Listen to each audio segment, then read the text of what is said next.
Hallelujah. ನಮ್ಮ ಕರ್ತನಾದ ಯೇಸು ಕ್ರಿಸ್ತನ ನಾಮದಲ್ಲಿ ನಿಮ್ಮೆಲ್ಲರಿಗೂ ಶುಭಗಳು. ಮತ್ತೊಂದು ಅನುದಿನದ ಧ್ಯಾನಕ್ಕಾಗಿ ನೀವು ಕಾದು ಎದುರು ನೋಡ್ತಾ ಇದ್ದೀರೆಂದು ನಂಬುತ್ತಿದ್ದೇನೆ. ಬೆಳಗ್ಗೆ 7 ಗಂಟೆ ಆದ ಕೂಡಲೇ ಪ್ರತಿದಿನ ದೇವರ ವಾಕ್ಯದೊಂದಿಗೆ ನಿಮ್ಮ ಮುಂದೆ ಬರ್ತಾ ಇದ್ದೇನೆ. ಎಷ್ಟೋ ಆಸೆಯಿಂದ ನೀವು ಕಾದು ಎದುರು ನೋಡುತ್ತಾ, ಲಾಲಿಸುತ್ತಾ, ಅನ್ವಯಿಸಿಕೊಳ್ಳುತ್ತಾ ಆಶೀರ್ವದಿಸಲ್ಪಡ್ತಾ ಇದ್ದೀರೆಂದು ನೀವು ತಿಳಿಯಪಡಿಸುತ್ತಿರುವ ವಾಟ್ಸಪ್ ಮೆಸೇಜ್ಗಳಿಗಾಗಿ ದೇವರಿಗೆ ಎಷ್ಟೋ ಸ್ತುತಿಸುತ್ತಾ ಮತ್ತಷ್ಟು ಪ್ರೋತ್ಸಾಹ ಹೊಂದಿದವರಾಗಿ ಈ ಅನುದಿನದ ಧ್ಯಾನವನ್ನು ಮುಂದುವರಿಸುತ್ತಿದ್ದೇವೆ. ಬನ್ನಿ ಚಿಕ್ಕ ಪ್ರಾರ್ಥನೆಯಿಂದ ಈ ದಿನದ ಧ್ಯಾನ ಪ್ರಾರಂಭಿಸೋಣ. ಪರಿಶುದ್ಧ ದೇವರೇ, ಮತ್ತೊಂದು ಸಾರಿ ನಮ್ಮೊಂದಿಗೆ ಮಾತನಾಡಿರಿ. ಈ ಲೋಕದಲ್ಲಿ ನಾವು ಹೇಗೆ ಜೀವಿಸಿ ಬದುಕಬೇಕೆಂಬುದಾಗಿ, ನಿಮಗೆ ಇಷ್ಟಕರವಾಗಿ ಹೇಗೆ ನಾವು ಇರಬೇಕೆನ್ನುವುದನ್ನು ಕಲಿಯಲು ಸಹಾಯ ಮಾಡಿರೆಂದು ಕ್ರಿಸ್ತನ ನಾಮದಲ್ಲಿ ಬೇಡುತ್ತೇನೆ ತಂದೆಯೇ, ಆಮೇನ್. ದೇವರಿಗೆ ಸ್ತೋತ್ರ. ಚೆನ್ನಾಗಿದ್ದೀರಾ? ನಾವೆಲ್ಲರೂ ದೇವರಿಗೋಸ್ಕರ ವೈರಾಗ್ಯವುಳ್ಳವರಾಗಿ ಬದುಕಬೇಕೆಂದು ದೇವರು ಬಯಸುವಂಥವರಾಗಿದ್ದಾರೆ. ವೈರಾಗ್ಯ ಅಂದರೆ ಕೋಪ ಅಲ್ಲ. ವೈರಾಗ್ಯ ಅಂದರೆ ಆಕ್ರೋಶವಲ್ಲ. ಪೌರುಷ ಎಂಬ ಪದ ಕೂಡ ರಾಂಗ್ ಸಂದರ್ಭದಲ್ಲಿ ಕೆಲವರು ಬಳಸುತ್ತಾ ಇರ್ತಾರೆ. ವೈರಾಗ್ಯ ಎನ್ನುವಂಥದ್ದು ಹೇಳಬೇಕಾದರೆ ಒಂದು ಪವಿತ್ರವಾದ ಪದವಾಗಿದೆ. ಅದೊಂದು ಪವಿತ್ರತೆಯಿಂದ ಕೂಡಿರುವ ಉದ್ರೇಕ ಆಗಿದೆ. ಪವಿತ್ರತೆಯಿಂದ ಕೂಡಿರುವ ನೀವೇನೇ ಹೇಳ್ಬೋದು, ವೈರಾಗ್ಯಕ್ಕೆ ನಿಖರವಾಗಿರುವಂಥದ್ದು, ಯಥಾರ್ಥವಾಗಿರುವಂಥದ್ದು, ಒಂಥರ ಅದು ಬೆಗ್ಗಿಂಗ್ ಟೈಪ್ ಅಲ್ಲದೆ ಧೈರ್ಯದಿಂದ ದೇವರ ಸಾಕ್ಷಿಗಳಾಗಿ ಬದುಕುವಂಥದ್ದಾಗಿದೆ.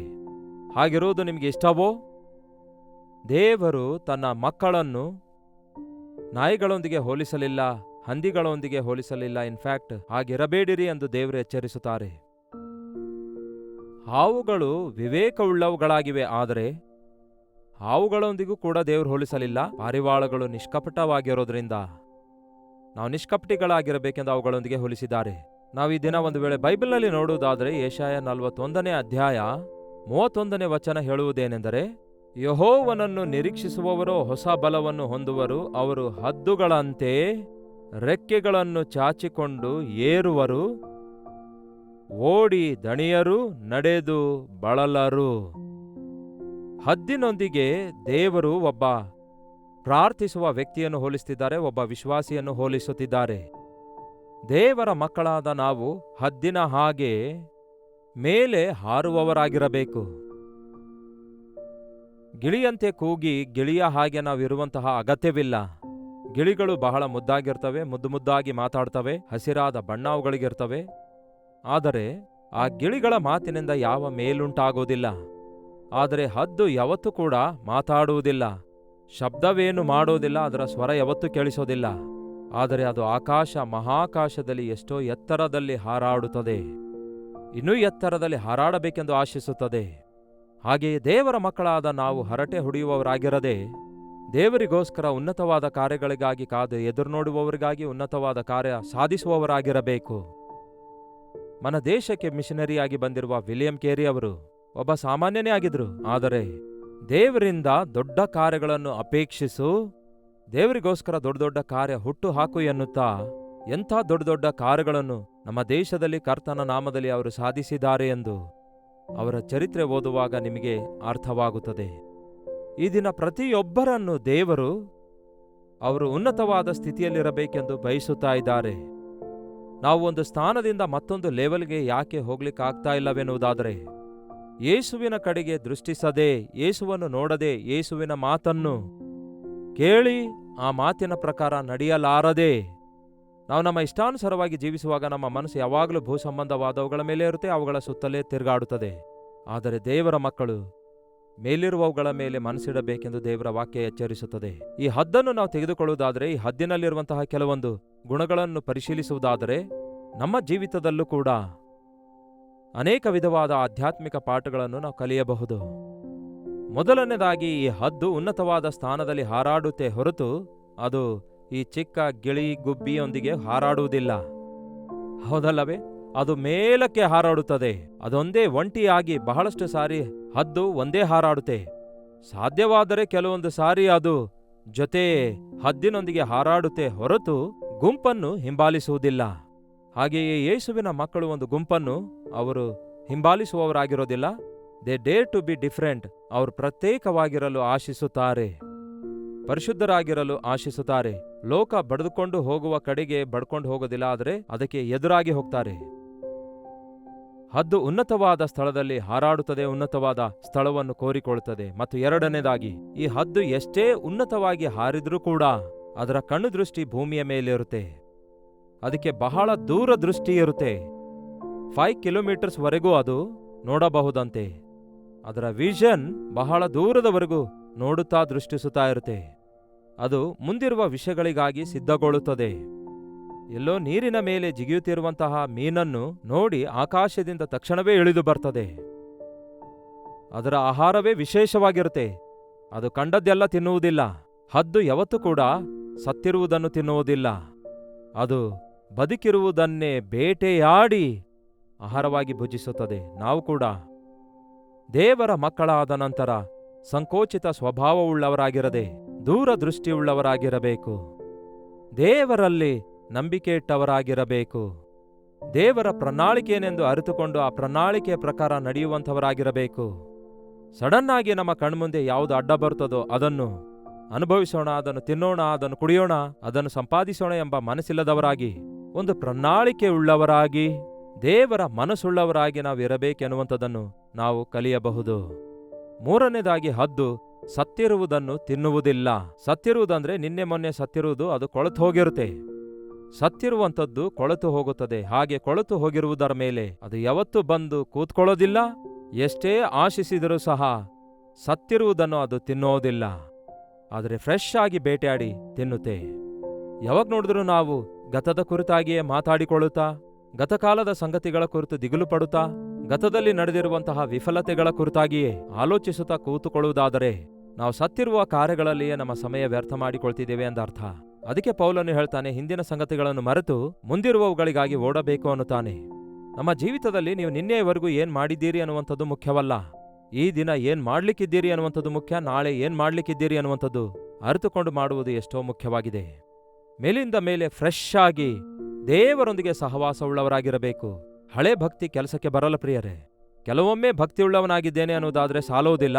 ಈ ಕ್ಷಣ ನೀವು ದೇವರೊಂದಿಗೆ ಸಹವಾಸವುಳ್ಳವರಾಗಿದ್ದೀರೋ ಇಲ್ಲವೋ ಎನ್ನುವುದು ಮುಖ್ಯವಾಗಿದೆ. ಅದಕ್ಕೆ ಅನುದಿನ ಧ್ಯಾನವನ್ನು ನಾವು ಧ್ಯಾನಿಸುವುದು ಎಷ್ಟೋ ಅವಶ್ಯಕವಾಗಿದೆ. ಅನುದಿನವೂ ಪ್ರಾರ್ಥಿಸುವಂಥದ್ದು ಎಷ್ಟೋ ಅವಶ್ಯಕವಾಗಿದೆ. ನಾಲ್ಕನೇದಾಗಿ, ಈ ಹದ್ದು ತನ್ನ ಗೂಡನ್ನು ಎಲ್ಲೋ ಉನ್ನತವಾದಂತಹ ಶಿಖರದ ಮೇಲೆ ಕಟ್ಟಿಕೊಳ್ಳುತ್ತದೆ. ತಾನು ಇಟ್ಟಂತಹ ಮೊಟ್ಟೆಯಿಂದ ಮರಿಗಳು ಬರುವವರೆಗೂ ಅದು ಎಷ್ಟೋ ವಾಚ್ಫುಲ್ ಆಗಿರುತ್ತೆ, ಎಷ್ಟೋ ಜಾಗ್ರತೆಯಿಂದಿರುತ್ತೆ, ಎಷ್ಟೋ ಕಾಯುತ್ತಾ ಕೂತ್ಕೊಂಡಿರುತ್ತೆ. ಯಾವ ಸರ್ಪವೂ ಕೂಡ ಆ ಮೊಟ್ಟೆಯನ್ನು ಮುಟ್ಟಲಾರದ ಹಾಗೆ, ಆ ಮರಿಗಳನ್ನು ನುಂಗದ ಹಾಗೆ ಉನ್ನತವಾದ ಸ್ಥಳದಲ್ಲಿ ಅದನ್ನು ಕಟ್ಟಿಕೊಂಡು ಬಹು ಜಾಗರೂಕತೆಯಿಂದ ತನ್ನ ಗೂಡನ್ನು ಕಾಪಾಡಿಕೊಳ್ಳುತ್ತದೆ.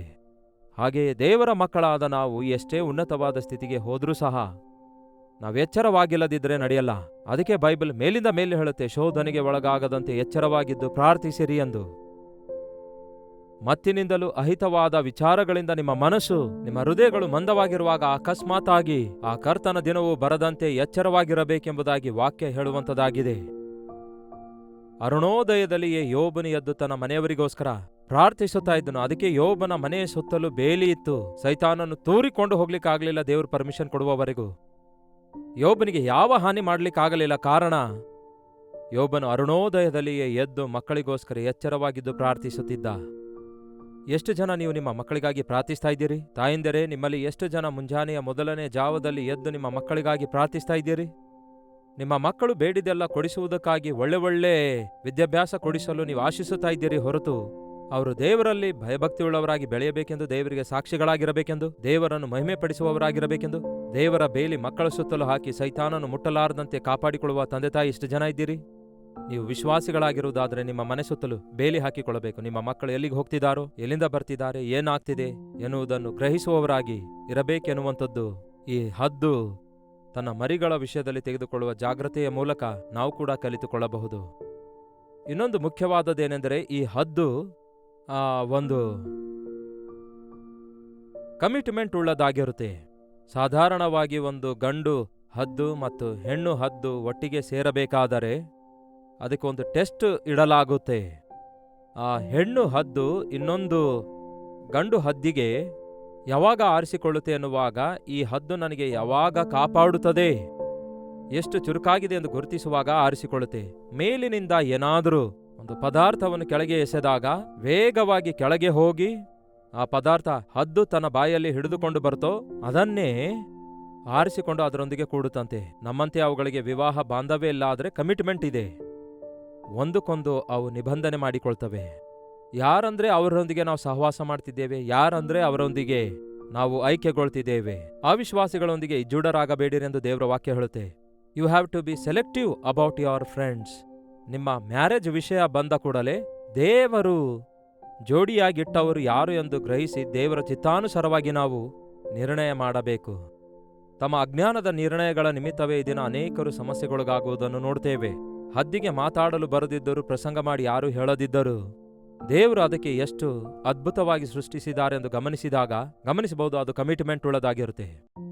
ಮತ್ತೊಂದೇನೆಂದರೆ, ಹದ್ದು ಯಾವತ್ತೂ ಕೂಡ ತೂಫಾನು ಬಂದಾಗ, ಸಾಧಾರಣವಾಗಿ ಬೇಕಾದ್ರೆ ನೀವು ನೋಡಿ, ಮಳೆ ಬರುವಾಗ ಗುಬ್ಬಿಗಳೆಲ್ಲ ಗೂಡಿಗೆ ಸೇರ್ತವೆ, ಇಲ್ಲ ಯಾವುದಾದ್ರೂ ಒಂದು ಆಶ್ರಯ ಪಡ್ಕೊಳ್ತವೆ, ಯಾವುದಾದ್ರೂ ಕೆಳಗಡೆ ಕೂತ್ಕೊಳ್ತವೆ. ಆದರೆ ಈ ಹದ್ದು ಮಾತ್ರ ಒಂದು ತೂಫಾನನ್ನು ಸವಾಲಾಗಿ ತೆಗೆದುಕೊಂಡು ಆ ಗಾಳಿಯಲ್ಲಿ ಎದುರು ಹಾರಾಡುತ್ತೆ. ಎಷ್ಟೇ ಎದುರು ಗಾಳಿ ಬಂದರೂ ಸಹ ಅದನ್ನು ಎದುರಿಸಬೇಕೆಂದು ಆಸೆ ಪಡುತ್ತೆ. ನಿಜವೇ, ಒಬ್ಬ ನಿಜ ಕ್ರೈಸ್ತನು ಶ್ರಮೆಗಳನ್ನು ಎದುರಿಸುವುದಕ್ಕಾಗಿ ಯಾವಾಗಲೂ ಸನ್ನದ್ಧನಾಗಿರಬೇಕು. ಶ್ರಮೆಗಳನ್ನು ನೋಡಿ ಭಯಪಡುವವನು ದೇವರ ಮಗುವಾಗಿರಲಾರನು. ಶ್ರಮೆಗಳನ್ನು ಸವಾಲಾಗಿ ತೆಗೆದುಕೊಳ್ಳುವವರೇ ದೇವರ ನಾಮವನ್ನು ಮಹಿಮೆ ಪಡಿಸಬಲ್ಲರು. ಚಿಕ್ಕ ಶೋಧನೆ ಬರುವಾಗ ಅದನ್ನು ಜಯಿಸಬೇಕೇ ಹೊರತು ಆ ಶೋಧನೆಗೆ ಒಳಗಾಗಬಾರದು. ಇಲ್ಲವೇ ಆ ಶೋಧನೆಯಿಂದ ತಪ್ಪಿಸಿಕೊಂಡು ಹೆದರಿ ಓಡಿ ಹೋಗುವಂಥದ್ದಾಗಲಿ ಮಾಡುವುದರ ಮೂಲಕ ಈ ದಿನ ನಾವು ಬಲಹೀನರಾಗಿದ್ದೇವೆ ಎಂಬ ಸಂಗತಿ ನಿರೂಪಿಸ್ತೇವೆ. ಈ ಹದ್ದು ಹೋರಾಟಗಳನ್ನು ಜಯಿಸುತ್ತೆ, ಹೋರಾಟ ಬೇಕನ್ನುತ್ತೆ. ಒಬ್ಬ ನಿಜವಾದ ವಿಶ್ವಾಸಿ ಹೋರಾಟಗಳನ್ನು ಕೋರಿಕೊಳ್ಳುತ್ತಾನೆ. ಹೋರಾಡುತ್ತಿರುವಾಗಲೇ ಅವನ ಒಂದು ಸ್ಟ್ಯಾಮಿನಾ ಹೆಚ್ಚಾಗುತ್ತದಲ್ಲವೇ? ಹೋರಾಡುವಂಥವರ ಆ ಬಲ ನೋಡಿ ಅವರು ಎಷ್ಟು ಗಟ್ಟಿಯಾಗಿರ್ತಾರೆಂದು. ನಮ್ಮ ಮಸಲ್ಸ್ ಯೂಸ್ ಮಾಡುವಾಗಲೇ ಎಷ್ಟು ಸ್ಟ್ರಾಂಗ್ ಇರ್ತವೆ ನೋಡಿರಿ. ಅವುಗಳನ್ನು ಅದೇ ರೀತಿ ಸುಮ್ಮನೆ ಬಿಡೋದಾದ್ರೆ, ಅಂದ್ರೆ ತಿಂದು ಮಲಗೋದಾದ್ರೆ ಶಕ್ತಿಹೀನರಾಗ್ತೇವೆ. ಆದರೆ ಪ್ರತಿ ಅವಕಾಶವನ್ನು ಉಪಯೋಗಿಸಿಕೊಂಡು ದೇವರನ್ನು ಮಹಿಮೆ ಪಡಿಸುವುದಕ್ಕಾಗಿ, ಪ್ರತಿ ಶೋಧನೆಯನ್ನು ಜಯಿಸುವುದಕ್ಕಾಗಿ ಆಸೆ ಪಡುವವರಾಗಿ ನಾವಿರಬೇಕು. ಶೋಧನೆ ಬಂದಿದ್ದಕ್ಕೆ ನಿಂತು ಹೋಗುವುದಾಗಲಿ, ಹಿಂಜರಿಯುವುದಾಗಲಿ, ಒಳಗಾಗೋದಾಗಲಿ ಮಾಡದೆ ದೇವರ ಕೃಪೆಯಿಂದ, ಆತನ ಶಕ್ತಿಯಿಂದ ಎದುರಿಸುವವರಾಗಿರಬೇಕೆಂಬುದನ್ನು 6ನೇ ಪಾಠವಾಗಿ ಈ ಹದ್ದಿನಿಂದ ಕಲಿಯಬಹುದು. ಮತ್ತೊಂದೇನೆಂದರೆ, ಈ ಹದ್ದು ಒಂದು ನಿರ್ದಿಷ್ಟ ವಯಸ್ಸು ಬಂದ ಕೂಡಲೇ ಅದು ಮುದುಕಾಗಿ ಬಿಡುತ್ತೆ. ಸಾಧಾರಣವಲ್ಲವೇ? ನಾವು ಕೂಡ ನಮ್ಮ ದಿನಗಳು ಕಳೆಯುತ್ತಾ ಇರುವ ಹಾಗೆ ನಮಗೆ ವೃದ್ಧಾಪ್ಯ ಬಂದಾಗ ನಾವು ಬಲಹೀನರಾಗ್ತೇವೆ. ಆದರೆ ಹದ್ದಿಗೆ ಒಂದು 60 ಇಯರ್ಸ್ ಬಂದ ಕೂಡಲೇ ಅದಕ್ಕೆ ನಿಜವಾಗ್ಲೂ ಅದರ ಉಗುರುಗಳು ಬೆಂಡಾಗ್ಬಿಡ್ತವೆ, ಚುಂಚು ಬೆಂಡಾಗ್ಬಿಡುತ್ತೆ, ಪೊಕ್ಕರೆಗಳೆಲ್ಲ ಬಿದ್ದೋಗ್ತವೆ.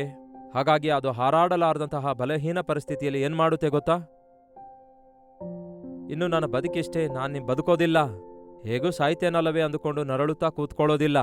ಏನೋ ತಿಂದಿ ಸುಮ್ಮನಿರೋದಿಲ್ಲ. ಬೆಟ್ಟ ಶಿಖರದ ಮೇಲೆ ಹತ್ತಿ ಕೆಲವು ತಿಂಗಳುಗಳವರೆಗೂ ತನ್ನನ್ನು ತಾನೇ ಸಿದ್ಧ ಮಾಡಿಕೊಳ್ತದಂತೆ.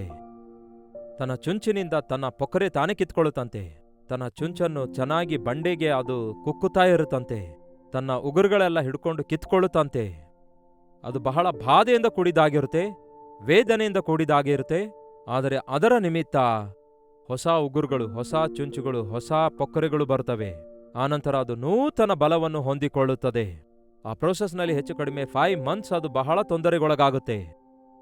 ಒಂದೊಂದು ಸಾರಿ ಅಂತಹ ಪರಿಸ್ಥಿತಿಯಲ್ಲಿ ಅದು ಸಾಯುವ ಸಂಭವನೆ ಕೂಡ ಇರುತ್ತೆ. ಸತ್ರೆ ಪರವಾಗಿಲ್ಲ, ಬದುಕಿದರೆ ದೇವರಿಗೋಸ್ಕರವೇ ಬದುಕಬೇಕೆಂಬ ಮನಸ್ಸುಳ್ಳವನೇ ನಿಜವಾದ ಕ್ರೈಸ್ತನು. ತನ್ನ ಪ್ರಾಣವನ್ನು ಕಾಪಾಡಿಕೊಳ್ಳುವವನು ಅದನ್ನು ಕಳೆದುಕೊಳ್ಳುತ್ತಾನೆ, ಅದನ್ನು ನನ್ನ ನಿಮಿತ್ತ ಕಳೆದುಕೊಳ್ಳುವವನು ಪಡೆದುಕೊಳ್ಳುತ್ತಾನೆಂದು ಯೇಸು ಹೇಳಿದಾರಲ್ಲವೇ? ನಾವು ಕೂಡ ನಮ್ಮ ಜೀವಿತದಲ್ಲಿ ಕಲಿಯಬೇಕು. ಕ್ರಿಸ್ತನಿಗೋಸ್ಕರ ನಿಂದೆಗಳು, ಶ್ರಮೆಗಳು ಎದುರಿಸುವುದನ್ನು ಕಲಿಯಬೇಕು. ಕ್ರಿಸ್ತನಿಗೋಸ್ಕರ ನಾವು ಸಹನೆಯನ್ನು, ತಾಳ್ಮೆಯನ್ನು ಹೊಂದಿದವರಾಗಿ ನಮ್ಮನ್ನು ನಾವು ತ್ಯಜಿಸಿಕೊಂಡು ಯೇಸುವನ್ನು ಹಿಂಬಾಲಿಸಬೇಕು. ಹಾಗೆ ಮಾಡದಿದ್ರೆ ಅಪಾತ್ರನು ಎಂದು ಯೇಸು ಹೇಳಿದಾರಲ್ಲವೇ? ಸೊ ಹದ್ದು ತನ್ನ ಜೀವಿತದಲ್ಲಿ 5 ತಿಂಗಳಾದ ನಂತರ ತನ್ನನ್ನೇ ತಾನು ನೋಡಿಕೊಳ್ಳುವಾಗ ಮತ್ತೊಮ್ಮೆ 30-40 ವರ್ಷ ಬದುಕುವಷ್ಟು ನೂತನ ಯೌವನವು ಅದಕ್ಕೆ ಉಂಟಾಗುತ್ತೆ. ಅದಕ್ಕೆ ಬೈಬಲ್ನಲ್ಲಿ ವಿಶ್ವಾಸಿಗಳನ್ನು ಹದ್ದಿಗೆ ಹೋಲಿಸುವಂತೆ ಕಾಣುತ್ತೇವೆ. ಕರ್ತನು ನಮ್ಮನ್ನು ಆಶೀರ್ವದಿಸುವಾಗ ಹದ್ದಿಗೆ ಹೋಲಿಸುವಂತೆ ನಾವು ಕಾಣುತ್ತೇವೆ. ಇದೇ 31ನೇ ವಚನ ಓದಿದೇನಲ್ಲವೇ? ಯೆಹೋವನನ್ನು ನಿರೀಕ್ಷಿಸುವವರು ಹೊಸ ಬಲವನ್ನು ಹೊಂದಿಕೊಂಡು ಅವರು ಹದ್ದಿನಂತೆ ರೆಕ್ಕೆಗಳನ್ನು ಚಾಚಿಕೊಂಡು ಮೇಲಕ್ಕೆ ಹಾರುವರು. ಓಡಿದರು ದಣಿಯರು, ನಡೆದರು ಬಳಲಲಾರರು. ಅದೇ ರೀತಿ ನಮ್ಮೆಲ್ಲರಿಗೂ ಗೊತ್ತಿರುವ 103ನೇ ಕೀರ್ತನೆಯಲ್ಲಿ ನೋಡೋಣ ಬನ್ನಿ. 103ನೆಯ ಕೀರ್ತನೆ. ನಿಮ್ಮ ಹತ್ರ ಬೈಬಲ್ ಇದೆಯಾ? ಬೈಬಲ್ ತೆರೆಯಿರಿ. ಇದನ್ನು ನೋಟ್ ಮಾಡಿಕೊಳ್ತಾ ಇದ್ದೀರಾ? ನೆನ್ಪಿಟ್ಕೊಳ್ತಾ ಇದ್ದೀರಾ? ದೇವರೇ, ಇಂತಹ ಸ್ಥಿತಿಯೊಳಗಿಂದ ನನ್ನನ್ನು ಮೇಲಕ್ಕೆ ಎತ್ತು ಎಂದು ಪ್ರಾರ್ಥಿಸುತ್ತಾ ಇದ್ದೀರಾ? 103ನೇ ಕೀರ್ತನೆ 5ನೇ ವಚನ ಹೇಳುತ್ತೆ, ಹದ್ದಿಗೆ ಬರುವಂತೆ ನಿನಗೆ ಯೌವನವನ್ನು ತಿರುಗಿ ಬರಮಾಡುತ್ತೇನೆ, ಶ್ರೇಷ್ಠ ವರಗಳಿಂದ ನಿನ್ನ ಆಸೆಯನ್ನು ಪೂರ್ತಿಗೊಳಿಸುತ್ತೇನೆ. ಅನುದಿನವೂ ದೇವರ ಮಾತನ್ನು ನಾವು ಕೇಳುವಾಗ, ದೇವರ ಸನ್ನಿಧಿಯಲ್ಲಿ ಪ್ರಾರ್ಥಿಸುವಾಗ ನಮ್ಮ ಬಲ ನೂತನಗೊಳಿಸಲ್ಪಡುತ್ತೆ, ನಾವು ನೂತನ ಶಕ್ತಿಯನ್ನು ಹೊಂದಿಕೊಳ್ಳುತ್ತೇವೆ. ಆತನು ನಮ್ಮ ಆಸೆಗಳನ್ನು ಪೂರ್ತಿಗೊಳಿಸುತ್ತಾನೆ. ಹದ್ದಿಗೆ ಬರುವಂತೆ ನಿನಗೆ ಯೌವನವನ್ನು ತಿರುಗಿ ಬರಮಾಡುತ್ತೇನೆ, ಶ್ರೇಷ್ಠ ವರಗಳಿಂದ ನಿನ್ನ ಆಸೆಯನ್ನು ಪೂರ್ತಿಗೊಳಿಸುತ್ತೇನೆ. ಹದ್ದನ್ನು ದೇವರು ಯಾವ ರೀತಿಯಾಗಿ ನೂತನ ಬಲವನ್ನು ಕೊಡುತ್ತಾರೋ ಅದೇ ರೀತಿ ಯೆಹೋವನಲ್ಲಿ ನಿರೀಕ್ಷಿಸುವವರಿಗೆ ದೇವರು ನೂತನ ಬಲ ಕೊಡುತ್ತಾರೆ. ಪ್ರತಿದಿನ ದೇವರ ವಾಕ್ಯ ಕೇಳುವಂತಹ ನೀವು ದೇವರು ಆಶಿಸಿದಂತಹ ಉನ್ನತ ಶ್ರೇಣಿಯಲ್ಲಿ ಬೆಳೆದಿದ್ದೀರಾ? ಆಧ್ಯಾತ್ಮಿಕವಾದ ಪರಿಪಕ್ವತೆಗೆ ಸೇರುತ್ತಾ ಇದ್ದೀರಾ? ಕರ್ತನಿಗೆ ವೈರಾಗ್ಯದಿಂದ ಜೀವಿಸಬೇಕೆಂಬ ತೀರ್ಮಾನ ತೆಗೆದುಕೊಂಡಿದ್ದೀರಾ? ಹಿಂದೆ ತೆಗೆದುಕೊಳ್ಳಿ, ಬನ್ನಿ ಪ್ರಾರ್ಥಿಸೋಣ. ಪರಿಶುದ್ಧ ದೇವರೇ, ಪ್ರೀತಿಯುಳ್ಳ ತಂದೆಯೇ, ಯಾರ್ಯಾರು ಯಾವ ಯಾವ ಸ್ಥಳದಿಂದ ಈ ಅನುದಿನದ ಧ್ಯಾನದಲ್ಲಿ ಐಕ್ಯವಾಗಿದ್ದಾರೆಂದು ನೀವು ಬಲ್ಲಿರಿ. ನಮ್ಮ ಜೀವಿತದಲ್ಲಿ ನಾವು ಕಲಿಯಬೇಕಾದ ನಿಮ್ಮ ಪಾಠಗಳನ್ನು ಹದ್ದನ್ನು ತೋರಿಸಿ, ನೀವು ಎಚ್ಚರಿಸುತ್ತಿರುವ ಈ ಎಚ್ಚರಿಕೆಗಳನ್ನು ನಾವು ನಮ್ಮ ಹೃದಯದಲ್ಲಿ ಗ್ರಹಿಸಿಕೊಂಡು ಅನುಸರಿಸುವ ಹಾಗೆ ಸಹಾಯ ಮಾಡಿರಿ. ನೂತನ ಬಲ ಹೊಂದಿಕೊಳ್ಳುವ ಹಾಗೆ, ನೂತನ ಶಕ್ತಿಯನ್ನು ಹೊಂದಿಕೊಳ್ಳುವ ಹಾಗೆ, ಓಡಿ ದಣಿಯದಂತೆ ನಡೆದರೂ ಬಳಲಲಾರದಂತೆ ಸಹಾಯ ಮಾಡಿರಿ. ಲೋಕದಲ್ಲಿರುವವರಂತೆ ಭೂಸಂಬಂಧವಾದವುಗಳ ಮೇಲೆ ಮನಸ್ಸಿಡದೆ ಮೇಲಿನವುಗಳ ಮೇಲೆ ಮನಸ್ಸಿಡುವಂತೆ ಸಹಾಯ ಮಾಡಿರಿ. ಲೋಕದಲ್ಲಿರುವಂತಹ ಕಾರ್ಯಗಳನ್ನು ಪ್ರೀತಿಸಿ ಆ ಒಂದು ಕೊಳತು ಹೋಗಿರುವಂಥವುಗಳನ್ನು, ಆ ಸೈತಾನನಿಗೆ ಸಂಬಂಧಪಟ್ಟವುಗಳನ್ನು ಆಶಿಸದೆ ಪಾಪವನ್ನು ಅಸಹಿಸಿಕೊಳ್ಳುವಂತೆ ಪರಿಶುದ್ಧವಾದ ದೈವ ವಾಕ್ಯವನ್ನು ಅನುದಿನವೂ ನಿಮ್ಮ ಪಾದ ಸನ್ನಿಧಿಯಲ್ಲಿ ಕಾದುಕೊಂಡು ಸವಿಯುವಂತೆ ಸಹಾಯ ಮಾಡಿರಿ. ಅವಿಶ್ವಾಸಿಗಳೊಂದಿಗೆ ಇಜ್ಜೂಡರಾಗಿ ನಮ್ಮ ಗುಣಗಳನ್ನು ನಾವು ಕಳೆದುಕೊಳ್ಳಲಾರದೆ, ಬದಲಿಗೆ ನಾವು ನಮ್ಮ ಜೀವಿತದಲ್ಲಿ ಆಧ್ಯಾತ್ಮಿಕವಾಗಿ ಉನ್ನತ ಶ್ರೇಣಿಗೆ ಬೆಳೆಯುವಂತಹ ಆಸೆಯನ್ನು ದಯಪಾಲಿಸಿರಿ. ತುಫಾನು ಬಂದಾಗ, ಶೋಧನೆ ಬಂದಾಗ, ಶ್ರಮೆಗಳು ಬಂದಾಗ ಕುಗ್ಗಿ ಹೋಗದಂತೆ ಸಹಾಯ ಮಾಡಿರಿ. ಶ್ರಮೆ ದಿನದಲ್ಲಿ ಕುಗ್ಗಿ ಹೋಗುವುದಾದರೆ ಕೈಲಾಗದವರಾಗುತ್ತೇವೆ. ಹಾಗಾಗಿ ಮತ್ತಷ್ಟು ಹೆಚ್ಚು ನಿಮ್ಮ ಪಾದ ಸನ್ನಿಧಿಯಲ್ಲಿ ಹಾರಾಡಿ ನಿಮ್ಮ ಬಳಿಗೆ ಸೇರುವಂತೆ, ನಿಮಗೆ ಮೊರೆ ಇಡುವಂತೆ ಸಹಾಯ ಮಾಡಿರಿ. ಈ ವಾಕ್ಯ ಕೇಳುವಂತಹ ಪ್ರತಿಯೊಬ್ಬರು ನೂತನ ಬಲದಿಂದ, ನೂತನ ಆಶೀರ್ವಾದದಿಂದ ಅಭಿವೃದ್ಧಿಯಾಗುವಂತೆ ಸಹಾಯ ಮಾಡಿರೆಂದು ಕ್ರಿಸ್ತನ ನಾಮದಲ್ಲಿ ಬೇಡುತ್ತೇನೆ ತಂದೆಯೇ, ಆಮೇನ್.